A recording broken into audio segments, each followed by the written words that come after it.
Assalamualaikum warahmatullahi wabarakatuh.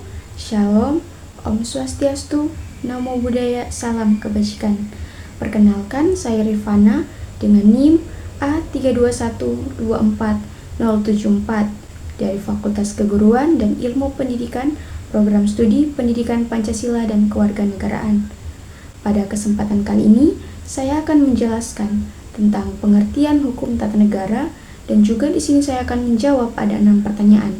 Jadi mari kita sama-sama belajar apa itu pengertian dari hukum tata negara.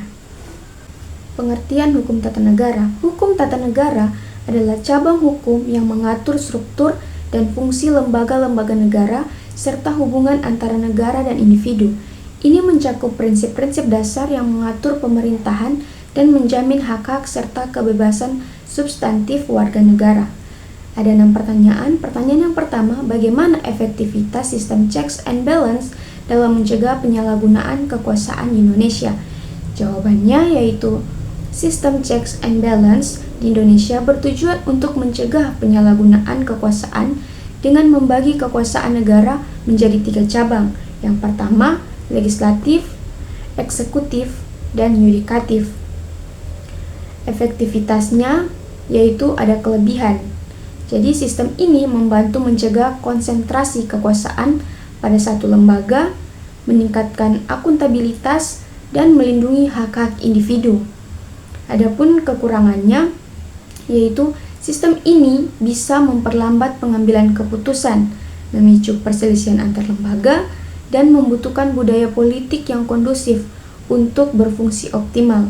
Jadi secara keseluruhan, sistem checks and balance di Indonesia memiliki potensi untuk mencegah penyalahgunaan kekuasaan, tetapi efektivitasnya terpengaruh oleh faktor-faktor seperti politik, budaya, dan integritas para pemimpin.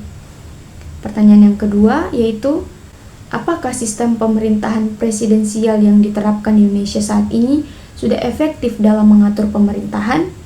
Jawabannya yaitu sistem pemerintahan presidensial di Indonesia meskipun tercantum dalam Undang-Undang Dasar 1945 tidak sepenuhnya efektif dalam mengatur pemerintahan. Efektivitasnya yaitu sistem ini juga dipengaruhi oleh faktor-faktor lain seperti budaya politik dan integritas para pemimpin. Secara keseluruhan, sistem presidensial di Indonesia masih memerlukan penyempurnaan untuk mencapai efektivitas yang optimal. Pertanyaan yang ketiga, apakah negara-negara yang menganut sistem kerajaan itu tidak menggunakan hukum tata negara? Jika memang tidak, apakah ada hukum lain yang digunakan oleh negara yang menganut sistem kerajaan untuk mengatur struktur pemerintahannya? Jawabannya yaitu negara-negara yang menganut sistem kerajaan tetap menggunakan hukum tata negara. Meskipun ada raja, negara-negara kerajaan modern umumnya memiliki konstitusi atau dokumen hukum lain yang mengatur pemerintahan, seperti konstitusi dan hukum adat. Jadi, negara-negara kerajaan tidak hanya menggunakan hukum adat, tetapi juga memiliki sistem hukum yang lebih kompleks, termasuk hukum tata negara. Pertanyaan yang keempat yaitu, bagaimana hubungan antara prinsip kedaulatan rakyat dengan praktik demokrasi di Indonesia dalam konteks hukum tata negara? Jawabannya yaitu prinsip kedaulatan rakyat merupakan dasar dari praktik demokrasi di Indonesia sebagaimana tercantum dalam Undang-Undang Dasar 1945 dan hubungannya yaitu kedaulatan rakyat yang berarti rakyat memegang kekuasaan tertinggi dalam negara dan demokrasi yang berarti sistem pemerintahan yang memberikan kekuasaan kepada rakyat baik secara langsung maupun melalui perwakilan. Kedaulatan rakyat menjadi landasan hukum bagi praktik demokrasi di Indonesia.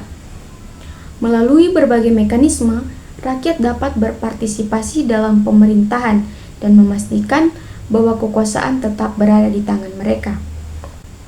Pertanyaan yang kelima yaitu, bagaimana peran hukum tata negara dalam mengatasi konflik-konflik terjadi di negara kita saat ini?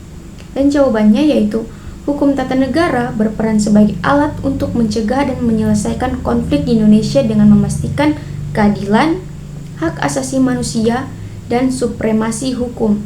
Contohnya yaitu konflik agraria, di di mana hukum tata negara mengatur mekanisme penyelesaian sengketa tanah dan memberikan perlindungan hukum bagi masyarakat adat.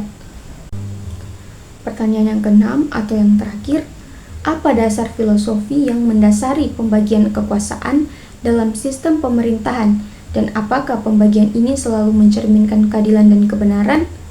Ya, jawabannya yaitu dasar filosofi pembagian kekuasaan atau checks and balance adalah mencegah penyalahgunaan kekuasaan dan menjamin keadilan bagi semua warga negara.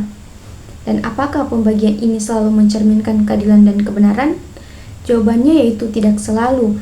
Meskipun tujuannya mulia, praktiknya bisa terdistorsi oleh korupsi, kesenjangan kekuasaan, dan kurangnya transparansi.